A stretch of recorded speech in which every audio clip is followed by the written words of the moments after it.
Episode 79, Taking Stock.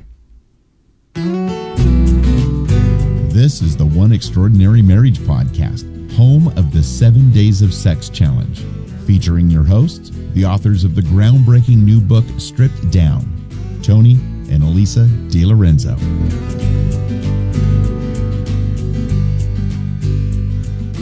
Welcome back to One Extraordinary Marriage, where we talk about life, love, and the pursuit of intimacy. You're here with Alisa DiLorenzo. And Tony DiLorenzo. And this is kind of unusual for us. We're actually recording a few days early. For us, it's Friday night because I will be in Milwaukee. And as many of you know, Alisa does not like to miss her podcasting night. And since she won't be here on Sunday or Saturday night. Mm-hmm. Or Monday. Or Tuesday. Yeah. So Alisa's just gone. So we've put the kids to bed, did our little movie night, and we're doing it now. Gonna make it happen. Well, and the other part of not missing the podcast was we talked about the possibility of me calling in and doing a conference call, and with the 2-hour time difference, I can see Tony's little eyeball starting to spin right now. With the 2-hour time difference and me not knowing exactly what my schedule is going to be in Milwaukee, having to coordinate that right. For an evening podcast, because the evening is really the only time that he would be able to sit on the mic because he's working out in the morning. So it's not just working out, but it's the kids, taking care of the kids and getting them to their place. So we made the time. That's it. And so it's a little different. We've shared with you guys that we were starting the Strip Down small group at the church at Rancho Bernardo. Started that last night with 9 other couples. Yes. No, 10 couples total. Yeah, I guess. 9 other couples. Us would be number 10. And it's Friday night. My mouth's off. I got to say, this is really cool, you guys. Having been behind these mics now for 79 episodes, this one, and having gone over our book numerous times and talked to you guys many of times about the 6 forms of intimacies and doing 2 7 days of 7 days of sex challenges. It's truly a blessing. Mm-hmm. You guys have made us so much better at being in front of people and in a small group setting that yesterday was just amazing, just truly amazing. And what happens in our small group stays in our small group. But this is one thing I can say is that those in there were real, honest, and transparent from the get-go, mm-hmm. which I've led many small groups with Alisa, and she and I both know that is one of the hardest things to do in a group of 20. Mm-hmm. And I'm telling you, it was amazing. And a lot of it's because of you guys. You guys have allowed us to talk into your hearts and souls and given us feedback so we know what we should be saying at times and how we should be saying it. And that is truly just a blessing. So thank you all for that. Yeah, it was really, it's an incredibly diverse group in terms of how long they've been married, how old they are, and being able to draw on what we've learned from all of you from the last year and a half. Mm-hmm. Really, we commented as we were driving home that this is the first group that we've led where, because of the wealth of resources that we've built through this community, our perspective on what we're able to bring to the group has really changed. Right. We didn't even get through. We're supposed to do 2 chapters, and we didn't even get through both of them. We usually go over our story, and then the chapter 1, which is what is intimacy. What is intimacy? And there we talk about the 6 forms. We got through 4 of them. We missed financial and physical intimacy because there's so much good information coming in. Mm-hmm. And, in times past, I would have been freaking out because we didn't cover all the material. And right at the end there, we were just able to go look at, this is financial, this is physical. You guys know what this is about. We are going to really dig into these. Right. But the information that was coming out and the stories that were coming out in the first 4 were just so important. We couldn't just keep moving on. And it's just cool. I mean, I just really hope that we can do this more, get some of you guys out there doing this in your own churches and spreading, your wealth, the information, the stories you have of your own marriage and the transformations you guys have had in your marriage.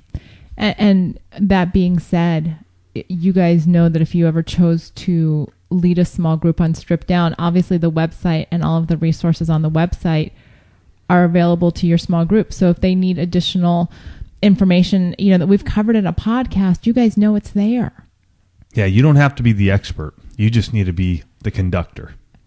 I remember the first small group I think that we led, we were called facilitators. Yeah. And I loved that title because I was like, oh, okay, I can facilitate A to B. That's right. That I can do. And, if it's something you've been thinking about, you've been through the small group with us online when we did the, our we did a Strip Down online small group. And it's available at One Extraordinary Marriage. We can probably find the link for the show notes. Let me see here real quick though. Okay. Yeah. While he's doing that, but or if you've read the book. Yeah. So if you go to oneextraordinarymarriage.com/store/strip-down, which will have a link, it's basically where you can buy the book on our website.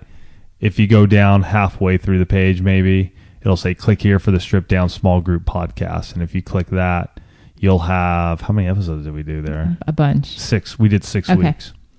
So that's another resource. Your church, we didn't expect doing a summer small group that we were going to have such a large group. We thought summer would kind of just not be busy.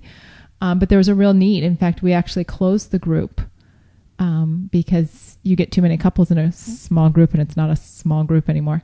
But a lot of churches gear up in the fall, and this might be something that you're thinking about bringing to your church. And if you've got questions on doing it as a small group in your church, we'd love to hear from you. Yeah. Because we've done it, because we've, experienced some of the hiccups and, bumps in the road of doing the book as a small group. We're happy to share those with you and help you facilitate a small group in your church. Yep. So I want to give a shout out. Yeah. Recently, we've been getting a lot of emails from and feedback from those of you who are not married. And I just want to give a shout out to those of you who aren't married and are listening, because the underlying message that always comes across is, I'm not in a relationship, or I am in a relationship, but I want to know what a marriage looks like. And you know what? That is really cool. And kudos to you guys for seeking and searching out before you get married, to listen, to learn. This is something that obviously Alisa and I didn't have when we got married, nor did we seek it out. Obviously, this sort of stuff wasn't around when we got married. But I think it's just kudos to you to learn, because there's so much more that comes after the wedding day. And what we talk about here, as you know, is real life marriage. It happens. And what you can do, though, if you're in a relationship, you can still use all the principles we have. You can still talk about these things. You can talk about the finances. How are you guys going to work through that? The spiritual intimacy. Is one of you Christian, one of you Jewish, or neither of you in a relationship with Jesus Christ? Is one seeking, one far away? You can discuss so much. And all of this should be discussed before you even get married, because Alisa and I will tell you, it doesn't go away once you get married. It just doesn't, unfortunately. We all wish, because we have these butterfly feelings. So, and anyways, I just wanted to say kudos to you guys for seeking. It's just really cool. And it's important. I mean, we actually, there aren't words to describe what preparation can do for your marriage.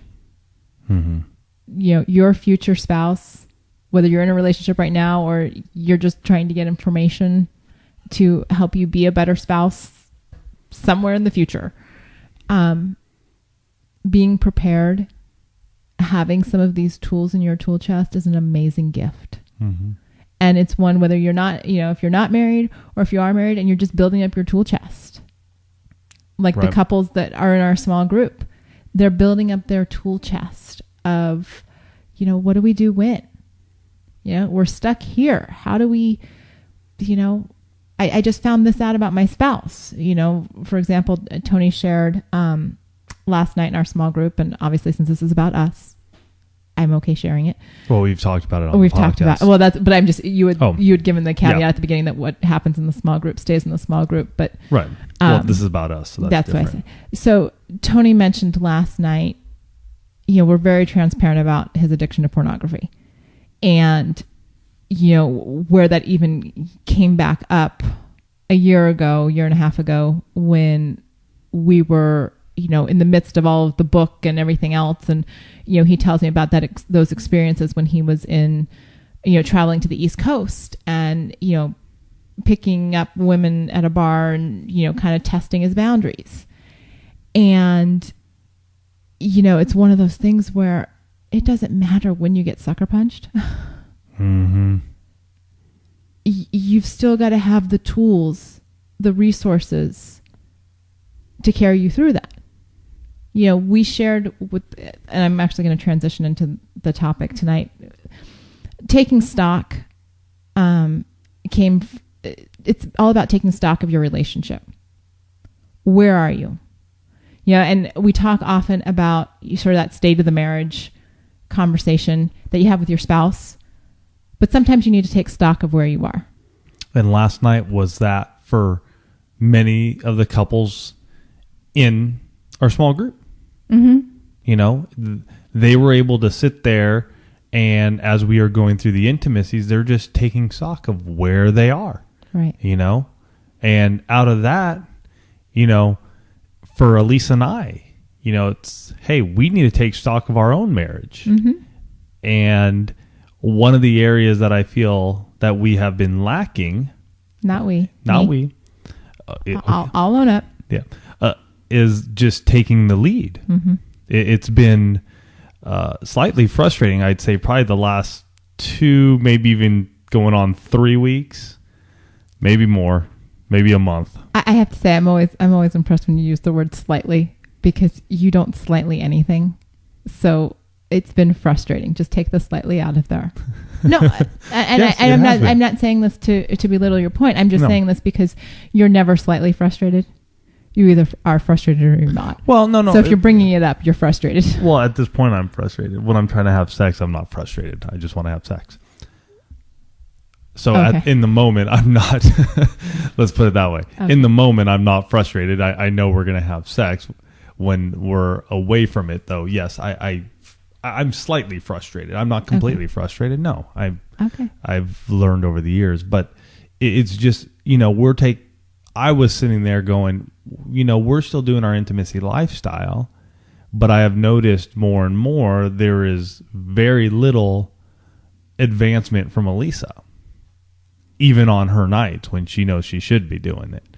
And I'm not saying I'm perfect. I think I've sort of faltered off as well. And the other night I made it a point, because I just sort of started catching myself doing the same thing, was to, I'm going to go get some candles. I'm going to change this up a little bit. We need to spice it up here.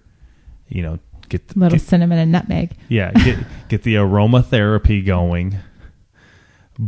But at the same time, I have not brought that up to Alisa until we were talking today about, well, what do we want to podcast on? And you know what? The first thing that came out of my mouth was, we need to talk about take the lead, because you're not doing it. Hence taking stock. Yeah.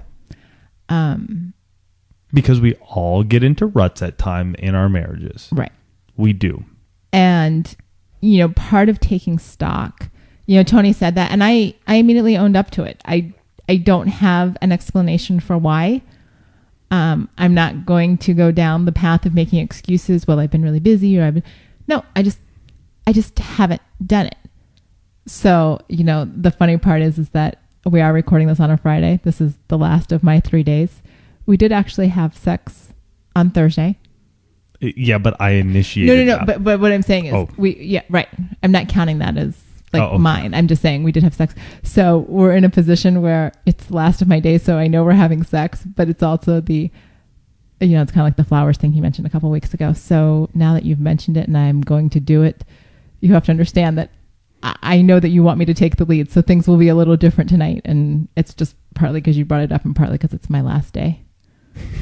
So, you know what's going to happen tonight. I understand. And the reason we bring it up is because, this might be happening in your marriage.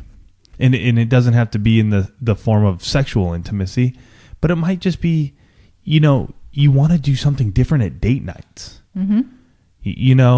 or, gosh, you used to play board games together and now it's just sort of gone by the wayside. Could be a number of things happening, but it might be time to just like me. Hey, honey, it's, you're not doing this and it's frustrating to me. And on the flip side, you have to be, if you're the spouse that isn't doing what you've been doing, you have to be able to take that without going on the defensive. Yeah. Tony brought it up and I was, own it. We tell our kids that all the time. Own your actions or lack thereof. And I just looked at him and I said, you're right. You're right. I've been, it's not an excuse. I've been lazy. Period. And let's talk this through a little bit too. It's what has happened, do you think, that has caused the laziness to occur? Because it's happened on my end too. So let's try to figure out what is going on both of our ends. Sorry, you sound like a therapist right there. Okay, let's unpack this. Sorry, I'm like, ooh, therapy session, which I know we talk about these being our therapy session. Gosh, I'm trying, to try and think back 3 weeks. And I'll tell you, I think I have an idea of what's going on. And this happens a lot with us, is we are very good at going, okay, we're going to turn the computers off at this time, on specific days, or, we know, hey, Monday night or Sunday night, we know we're going to be podcasting. It's fine. We know we got to get stuff done. But there are times when we specifically go, hey, this day and this day and this day, we're going to make sure that the darn computers are off at 10 or 9 or whatever it is, what we've done. And I noticed whenever that... Sorry, I'm laughing because the other day, what? You had sent me that text. Yes. And it didn't happen. I didn't send you a text. Email. I sent you an email. Yeah. What email. You were having computer problems or something was going on. Oh, you had recorded that webinar but it hadn't recorded something, so yes, the computer did not go off until after 10ish. Right. Yes. What I had done is I had emailed Alisa and I said this. I emailed her and I said, you're taking off for 5 days, and I just feel that we need to connect before you take off. I just feel like a lot has been going on. For those of you guys know I run Fit Marriage. Alisa does a lot of that with us. Dustin is doing a lot of that with us. Well, Fit Marriage is growing, and it's a praise God. I mean, we're doing wonderful. Thrive 90, our workout program, is growing. All of us have decided to become Beachbody coaches, and so we've basically partnered up with Beachbody, and we can sell any of their products plus Shakeology. It's just growing. The business is growing, and it's awesome. There's a lot that goes on with that, though. We're doing webinars and all. So anyways, this is holding a lot of my attention at times, Alisa's attention at times. Mm-hmm. And so I emailed her just going, you're taking off. We just need to put this stuff aside. And because I really need to connect with you. I'd love to do a devotional with you. And she said, yes, let's do it. And I think my goal is to get the thing off by 9. Mm-hmm.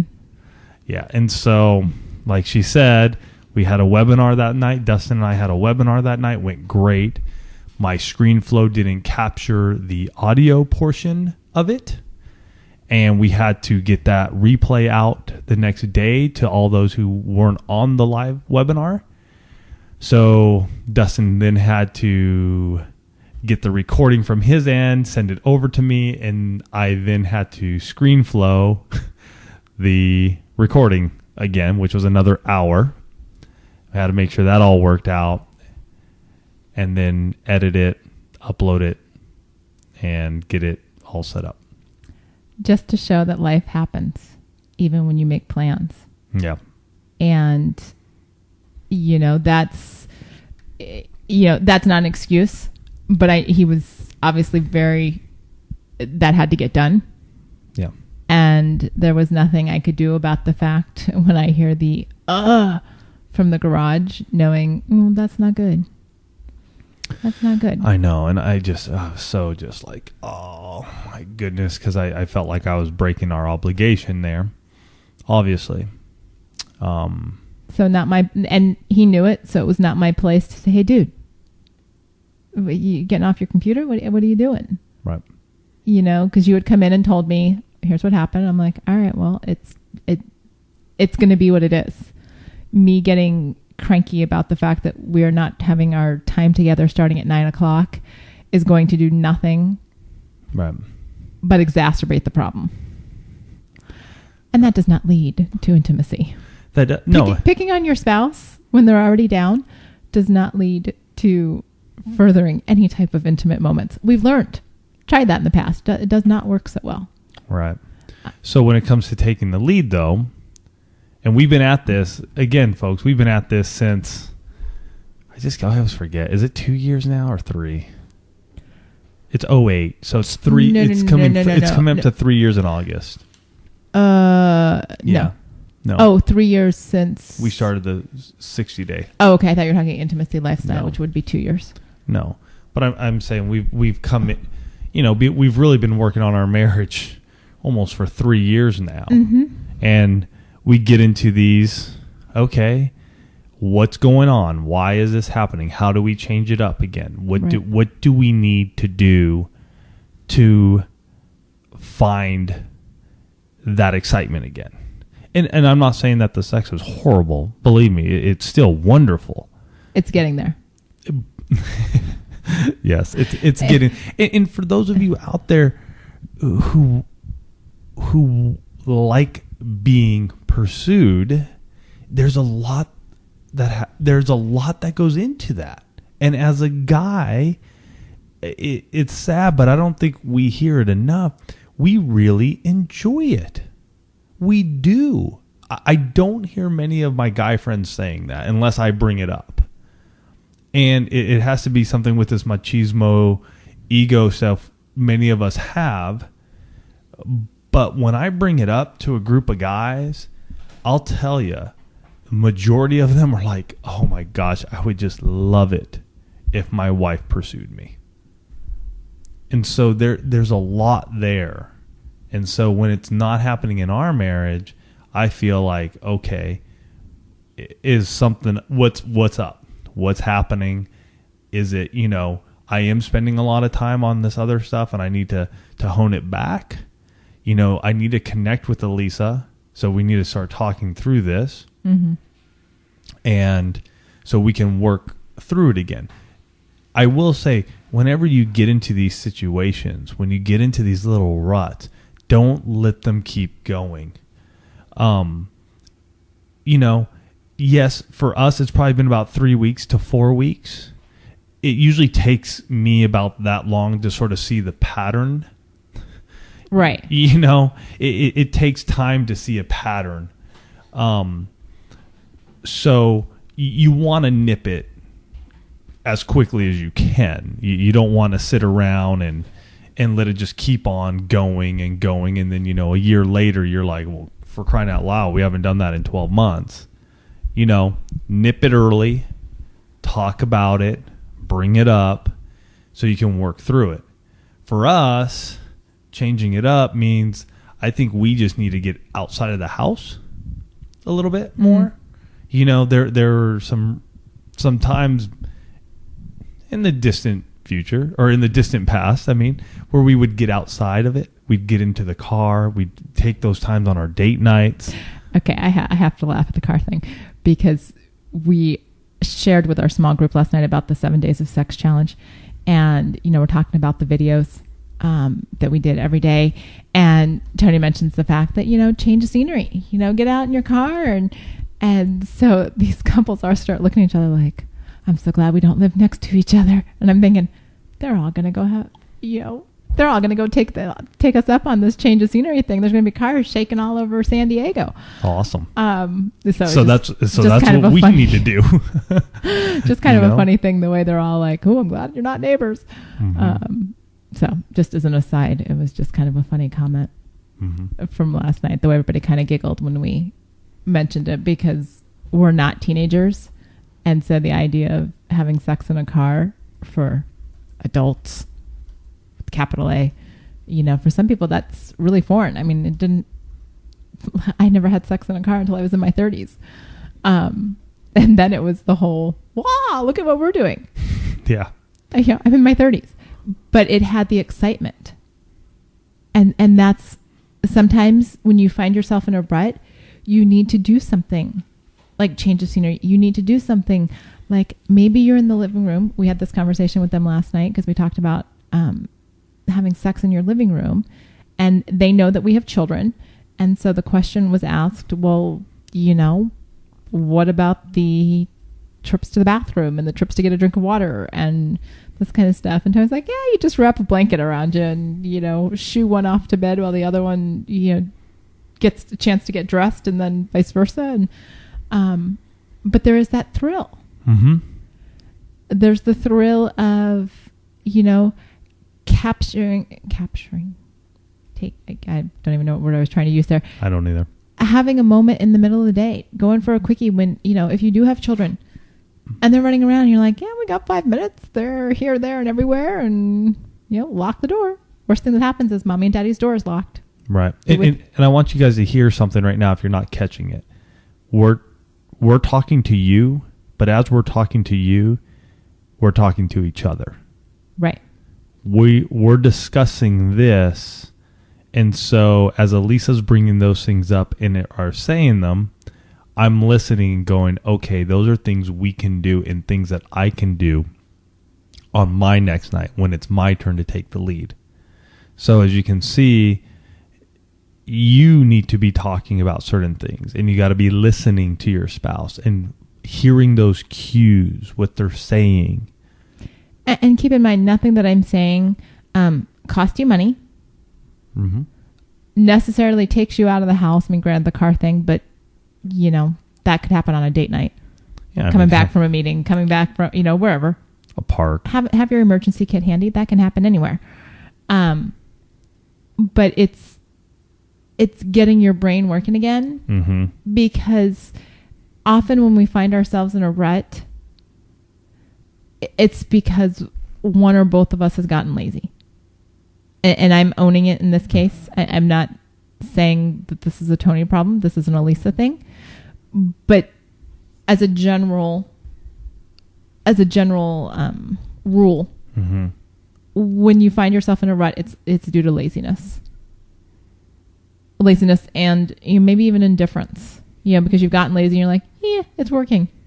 It's not really working, but until Tony said something tonight, my laziness was able to be perpetuated because I wasn't getting any feedback from him that it wasn't working. Right. So that's where the communication comes in from your spouse, because if one of you starts to get lazy and the other one doesn't say anything, then the lazy one's going to continue down their path, and the one that's not saying anything is going to build resentment. And so you're going to be going in different directions away from each other until the one that's got the resentment is like, what the heck's going on? And then suddenly there's an explosion. There was no explosion in our house tonight. Tony's frustrated, yes, but he handled it calmly. He was just like, this is what I think we need to talk about. I think we need to take stock of this area of our marriage that's not working so great right now.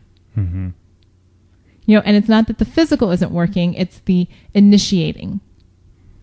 Right. That is the missing link right now. Right. We go through the intimacies. We're firing on the financial intimacy. The physical intimacy is working. Right now, the emotional intimacy, me pursuing him, that's a weak link. Yeah, that's that feelings, For us. We've been working on the intellectual intimacy. We've been working on our spiritual intimacy. Recreational intimacy, we've got the... We're working out every morning together. Which I got to tell you, just as an aside, if you have trouble working out, get your spouse to work out with you. I have never been so committed to my workouts as I am, knowing that we are both, some mornings, literally dragging our bottoms out of bed together to get up and work out. Yeah. And I'm a little like, I'm getting ready to go on this trip. And all of a sudden it dawned on me tonight, oh my gosh, I'm going to be getting up in a dark hotel room to go work out because my roommates will be sleeping and I'm not working out with Tony. And all of a sudden it dawned on me that that's my, that's 5 or 4 mornings for me. I know. And I got my big mornings coming up. I'm going to miss hearing you grunt. And yeah, the first week of max max intervals. But, that's another intimacy that's working for us. So by him saying something and not allowing it to fester, we can work on the emotional intimacy in our marriage. Mm-hmm. And that's the thing that happens when you take stock. When a spouse says, this isn't working, this area needs a little bit of help in our marriage, be receptive to that. That is a gift that you give. Don't go into your defensive place. They wouldn't bring it up if it wasn't an issue. And if you don't think it's an issue, then you need to be able to calmly discuss why you don't think it's an issue. But chances are, it's an issue. Mm-hmm. And your calm discussion is really defensiveness, masked. So be open to that. Ideas, you can write things down. Okay, I do have to share this piece of advice that a couple gave last night. Yes. This was amazing. And we told them we were going to share this. We got permission. This couple, whenever they have an issue and they need to discuss it, but they want to keep things calm. Tony just flexed in the glass. Sorry. Ooh, there goes that thought. One thing they did say, which I thought was great, is if you are in a tense situation, get out of your house. Right. That's where I was. Yeah, that's where I was going until you flexed and threw me completely off. Okay. So what they do is whenever they had something they needed to discuss or need to discuss, current and past tense, is they will go out to a restaurant. And they will sit down and, they'll bring up the topic, whatever, whether it's finances or, whatever. So in this case, tonight for us, we would go out to eat and Tony would say, we need to talk about the fact that you're not taking the lead. And so this couple actually sits, they'll have their cup of coffee or their glass of wine or whatever, wherever they are, whatever restaurant they're at, maybe a plate of appetizers, and they'll sit and write their thoughts and feelings on that topic to each other. And then when they both get to a point where they're ready to share, they actually swap letters or notes or whatever they've written, pieces of paper, so that the other spouse can read what they're thinking, and then they're open to discussion. Right. And here's the cool thing. We started thinking about this. One is when you get yourself outside of the house, you break down your power. Mm-hmm. Because as we all know, there are certain places probably in our houses where we hold power or we go away to hide. And so by taking that away, you're able to discuss stuff with each other. So, for instance, for us, if Alisa and I got heated enough and I just needed to get away, I would go to the garage. My desk is out there. My computer is out there. That's where I would go. Alisa probably would go into our bedroom. Mm-hmm. So we have these places in our house that become sort of our safe places, but at the same time, it takes us apart. And there's a power play that starts going on because now I'm in the garage, she's in the bedroom. Is she going to come out to me because she should come out to me? Or so he thinks. Or so, yeah.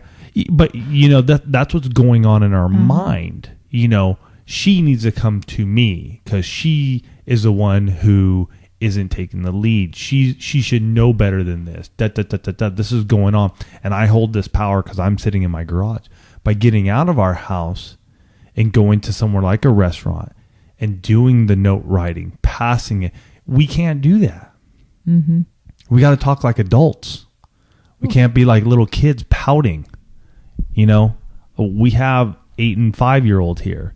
We see a lot of that. Unfortunately, we see a lot of that come out in adults who are 30, 40 years older.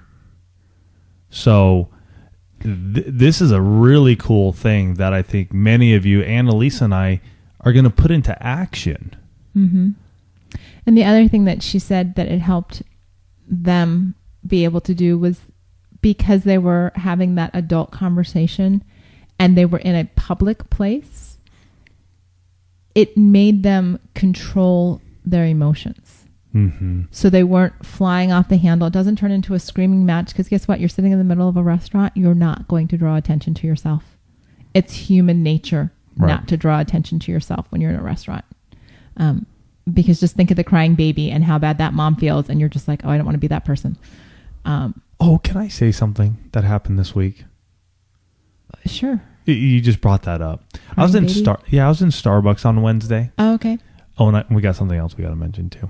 Okay, we'll start with Starbucks. Okay, so I was in Starbucks because I was having a slow dent due day, but I had to work on fit marriage stuff, and it was Wednesday, and so I was in Starbucks picking up, I don't know, my iced tea, most likely, and anyways, there was this mom and her daughter. The daughter went to go drink her hot chocolate or whatever. Well, she did something and it spilled all over the place, and the mom was just frustrated. And I could just see myself right there. And, everybody's just sort of like looking away, because you don't want to get in the way of an upset parent like that, because she's just like, well, why? And the kid's probably like 3, maybe 4 years old. And just, why did you do that? Why would you do that? And I was like, all right, what do I do? Do I just look away like everybody else or do I say something? And so I got my drink. And I was walking by her and, she's down on the ground wiping the floor up. And I just sort of bent down. I said, you know what? All of us parents have been where you are right now. And she just sort of looked at me and I said, don't sweat it.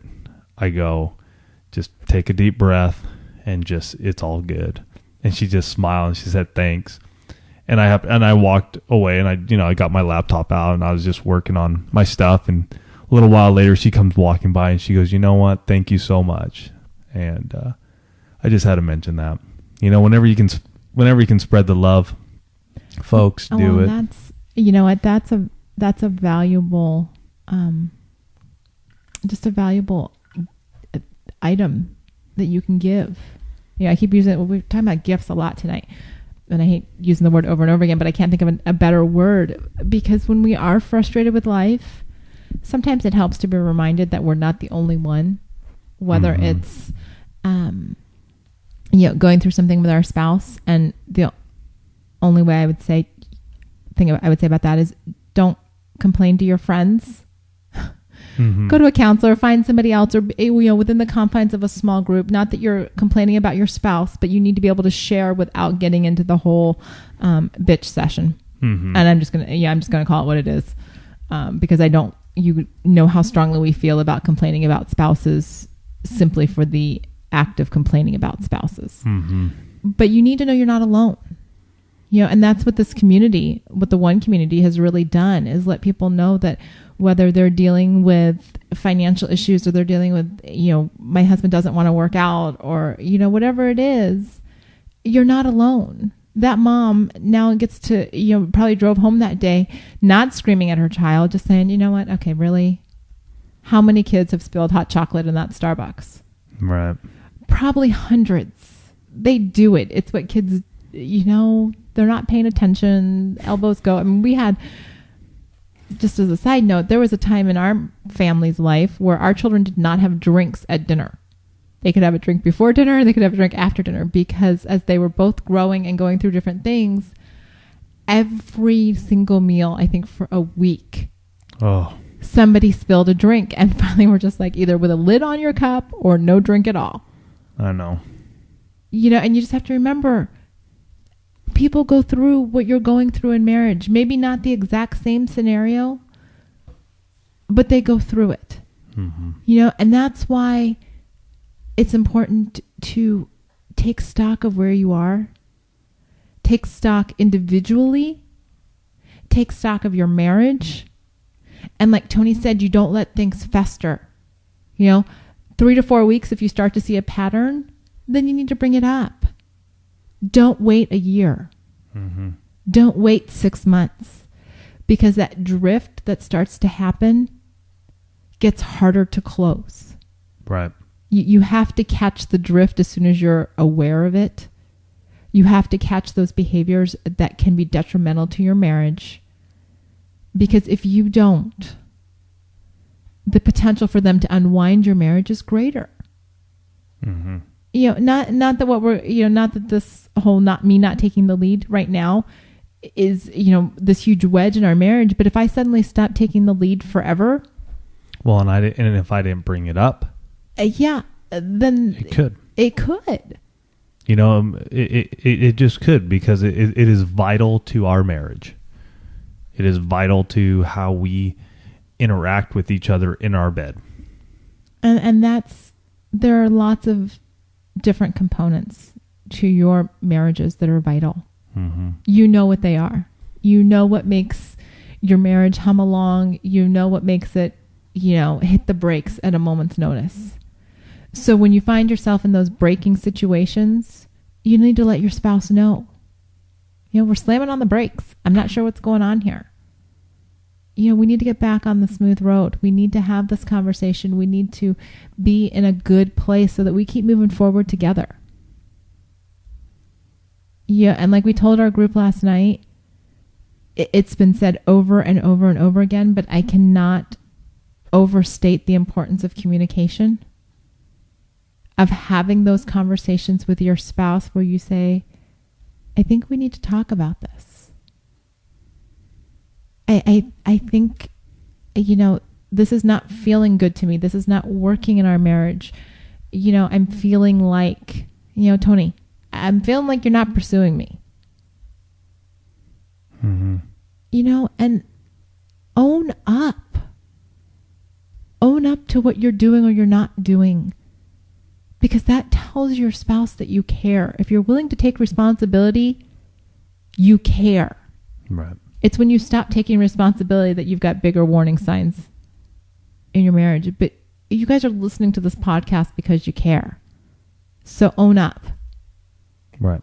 Take stock and own it. And see how doing those two things changes the dynamic in your marriage. When you're willing to be reflective on what's going on and willing to make the necessary changes to make your marriage extraordinary. Hello. No, I'm listening. Oh, okay. Well, I thought you were going to talk. No. Okay. I'm listening. Okay. You usually comment. No. What were you typing? The fundraiser.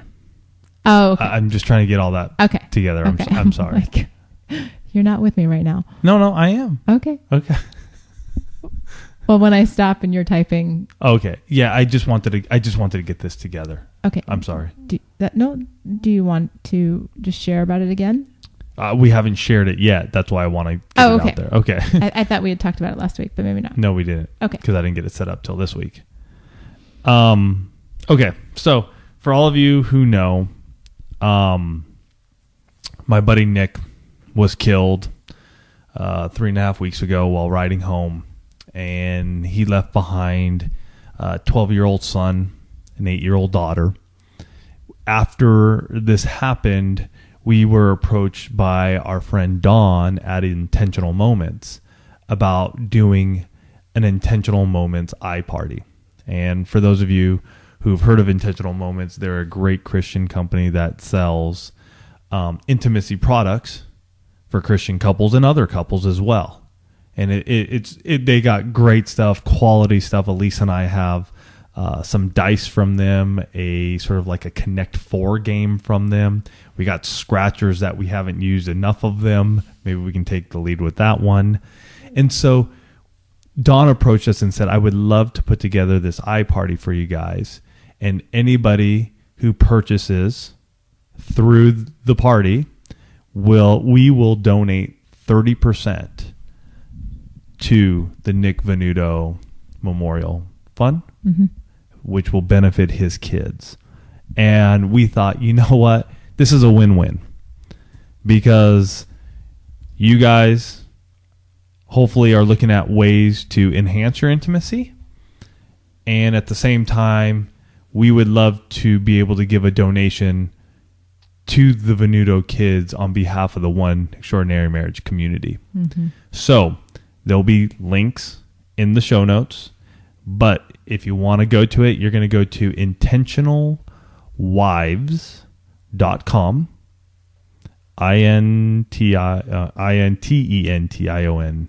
intention. Include the link. Wives.com. Yeah, but some people don't go back. You can go there. You'll see it's right on the main nav bar. It'll say Nick Venuto Fundraiser.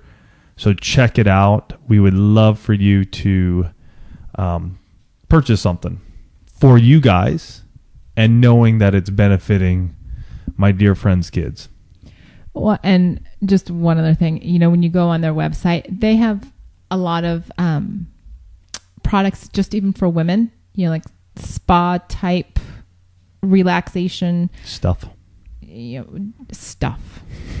That's a guy's word when it comes to the spa things. So even if you are just looking for gifts for others, if you've got women in your life, there might be some wonderful gifts on there, just pampering gifts.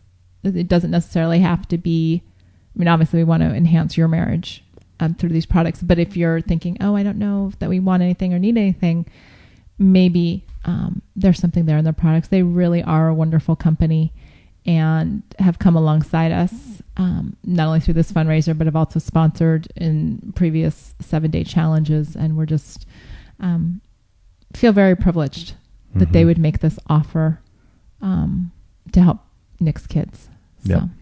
So please do that. It's open till July 19th.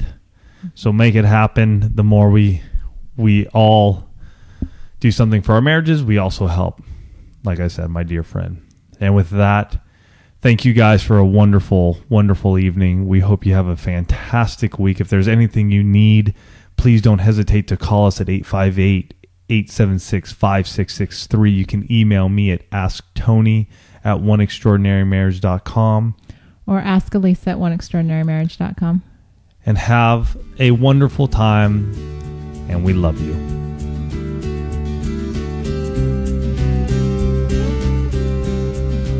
Thanks for listening to the One Extraordinary Marriage podcast. We would love to hear from you. You can go ahead and give us a call at area code 858-876-5663 or send us an email to info@oneextraordinarymarriage.com. The website is oneextraordinarymarriage.com, and while you're there, you can sign up for our Marriage Minute Monday newsletter, and you can also purchase Tony and Alisa's new book, Stripped Down. It's available now in print, audio, and ebook formats. Also, the One Extraordinary Marriage podcast has sponsorship opportunities available now. If your business is interested in sponsoring this podcast, please contact us at oneextraordinarymarriage.com.